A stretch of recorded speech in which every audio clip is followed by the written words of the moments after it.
जय श्री कृष्ण, जय श्री कृष्ण, जय श्री कृष्ण हरे, जय श्री कृष्ण, जय श्री कृष्ण, जय श्री कृष्ण।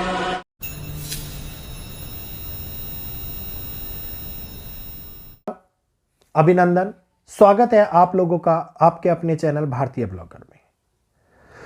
2022 17 नवंबर की वो तारीख जिसमें आप लोगों को एक वीडियो दिया गया था कि परमाणु युद्ध के लिए या परमाणु एक्टिवेशन के लिए क्रिटिकल डेट्स कौन कौन सी हो सकती है, कौन सा वो ईयर हो सकता है जहां पे क्रिटिकल टाइम हमारे सामने निकल करके आता हुआ नजर आए। और उस टाइम के अंदर व्याख्या की गई थी शतभिषा नक्षत्र की।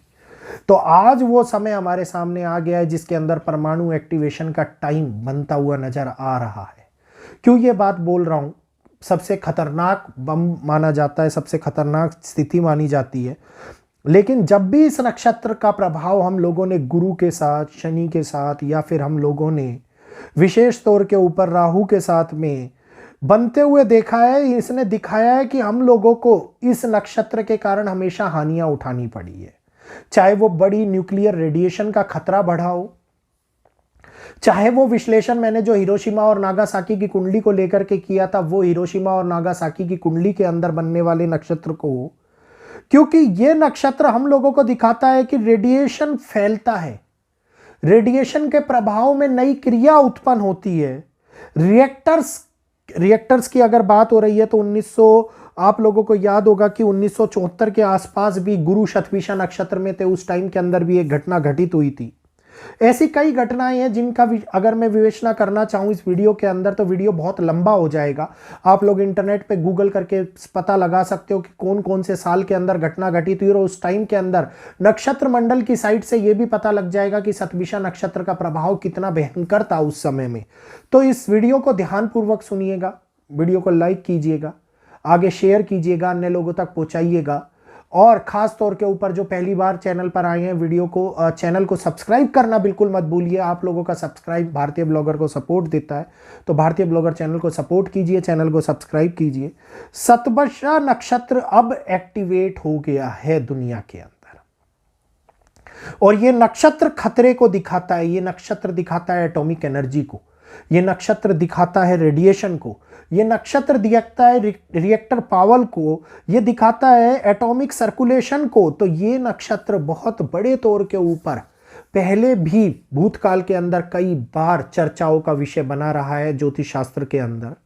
और इस नक्षत्र की गणनाओं ने हम लोगों को यह दिखाया है कि जब भी इस प्रकार का कोई प्रबल संयोग बना है तो उस समय के अंदर कहीं ना कहीं इस नक्षत्र की इन्वॉल्वमेंट रही है रेडिएशन को या फिर न्यूक्लियर सिस्टम को एक्टिवेट करने की। तो ये जो इस टाइम में 20 तारीख को अगर मैं बात करता हूं, 23 नवंबर को राहु का नक्षत्र परिवर्तन जैसे ही होगा, ये दिखाएगा कि स्थितियां दुनिया के अंदर खतरे को बनती हुई नजर आती दिखाई देंगी।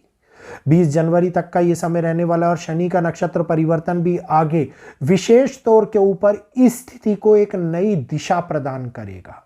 एक बहुत भयंकर दिशा मिलने वाली है जिसमें आगे आने वाले टाइम के अंदर हम लोग देखेंगे कि जगह जगह के ऊपर जहां पे गुरु फिर से दुनिया को हैंडल करने का काम करेंगे और ये दिखाएंगे कि स्थितियां न्यूक्लियर चीजों को लेकर के एक एग्रेशन सा सरकार के अंदर, आर्मी के अंदर, सभी जगहों के ऊपर, सभी देशों के अंदर बनता हुआ नजर आता दिखाई दे रहा है। ये टाइम दिखाएगा कि न्यूक्लियर एक्शन की दिशा में होने वाले बदलाव कहीं ना कहीं पर स्थितियों को बिगाड़ ना दें या फिर कहीं ना कहीं पर स्थितियों को दोबारे से अपनी प्रभुत्ता दिखाने के लिए और बड़े उपयोग करते हुए ना नजर आते दिखाई दे। इस समय के अंदर बनता हुआ कारक दिखाई दे रहा है। ये बात करूंगा जब पहले भी एक बार गुरु शतभिषा नक्षत्र के अंदर आए थे, उस टाइम के अंदर शनि और मंगल और केतु शतभिषा के अंदर जब भी इन चारों पांचों ग्रहों ने अपने आप को परिवर्तन किया है इस नक्षत्र में, एक बहुत बड़ी पावरफुल और पैनिक सिचुएशंस हमारे सामने निकल करके आ गई हैं। इस टाइम के अंदर बनता हुआ नजरिया मुझे दिखाई देता है कि कहीं ना कहीं ईरान इन्वॉल्व ना हो न्यूक्लियर को लेकर के। कहीं ईरान को कोई सपोर्ट ना मिल जाए, या फिर ये कहिए कि ईरान कुछ ऐसा करे, क्योंकि सतबीशा डायरेक्टली नहीं, सीक्रेटली चीजों को निकालता है, सीक्रेटली चीजों को एक्टिवेट करता है, सीक्रेटली चीजों को लेकर के आता है। और एक ऐसा नक्षत्र जो बहुत पावरफुल एक्टिवेशन दिखा रहा हो और सीक्रेटली दिखा रहा हो, तो आप देखिए कि इस टाइम के ऊपर जितने भी रेडिएशन या न्यूक्लियर प्रयोग हो रहे हैं कितने सीक्रेटली हो रहे हैं। हर कोई बचना चाहता है अमेरिका से, हर कोई चुपचाप प्रयोग कर रहा है। जिस कंट्री के पास में न्यूक्लियर वेपन नहीं है वो छुपा के इस टाइम के ऊपर करते हुए नजर आते हैं। तो आजकल प्रमाणित होने वाली रेडिएशन लैब के अंदर ही प्रमाणित हो जाते हैं। तो अब वही स्थितियां हमारे सामने विशेष पहलुओं के ऊपर जन्म लेती हुई नजर आ रही हैं, क्योंकि कोई भी हथियार जब भी पनपता है उसके लिए विशेष स्थिति, विशेष योग की आवश्यकता होती है। और ये योग हम लोगों को दिखा रहा है कि कितना महत्वपूर्ण है ये समय, खास तौर के ऊपर न्यूक्लियर या फिर बड़े वेपन्स, बड़े बम जो न्यूक्लियर से भी खतरनाक हो, इस टाइम के ऊपर बनने वाली स्थिति के अंदर आते हुए। तो कहीं ना कहीं जो युद्ध के हालात अभी थमे से हुए हैं, ये अब 23 तारीख के बाद में होने वाले परिवर्तन के साथ में असर दिखाते हुए आप लोगों को नजर आएंगे। और देश और दुनिया के अंदर एक बार फिर से एक खतरा मंडराता हुआ नजर आएगा, जो दिखाएगा कि कहीं ना कहीं सिचुएशन पैनिक हो रही है, कहीं ना कहीं बार बार न्यूक्लियर की बातें हो रही हैं, कहीं ना कहीं दिखाया जा रहा है कि कहीं न्यूक्लियर मिसाइल से इम्पैक्ट ना करें, या फिर न्यूक्लियर मिसाइल कोई देश दूसरे देश के सामने ला करके ना रख दे। जिस प्रकार से एक बार ये अमेरिका और रशिया के ने किया भी था, जब अमेरिका ने अपनी मिसाइल ओमान में रखने की प्रयास किया था, तो उसके बाद जब रशिया ने रखी तब दोनों के बीच में समझौता हो गया था कि भाई अब वापसी ले लेते हैं हम इन चीज़ों को, अच्छा नहीं होगा अगर हम दोनों भिड़े तो दुनिया के अंदर बहुत बड़ा हड़कंप मच सकता है। तो इसी प्रकार की घटनाओं का एक बार पूर्ण जन्म इस समय के अंदर, इस नक्षत्र के अंदर बनता हुआ स्थिति को दिखाता नजर आ रहा है। तो ये विशेष पहलू है, इन पहलुओं के ऊपर नजर बनाए रखने की आवश्यकता है, खास तौर पर ऊपर गौर फरमाने की आवश्यकता है कि इस टाइम के अंदर पब्लिक के अंदर RDX, IDs या फिर किसी बारूदी चीज़ों का उपयोग बहुत ज़्यादा होता है और वो नुकसान भी पहुंचाता है लोगों को। तो ये स्थितियां गंभीर बन रही हैं, ये स्थितियां हालातों को खराब करने वाली बन रही हैं, और आगे स्थितियों में बद से बदतर होने वाले हालात हम लोगों को कई स्थान के ऊपर देखने को मिल सकते हैं। तो उम्मीद करूंगा आज का ये वीडियो आप लोगों को समझ में आया होगा।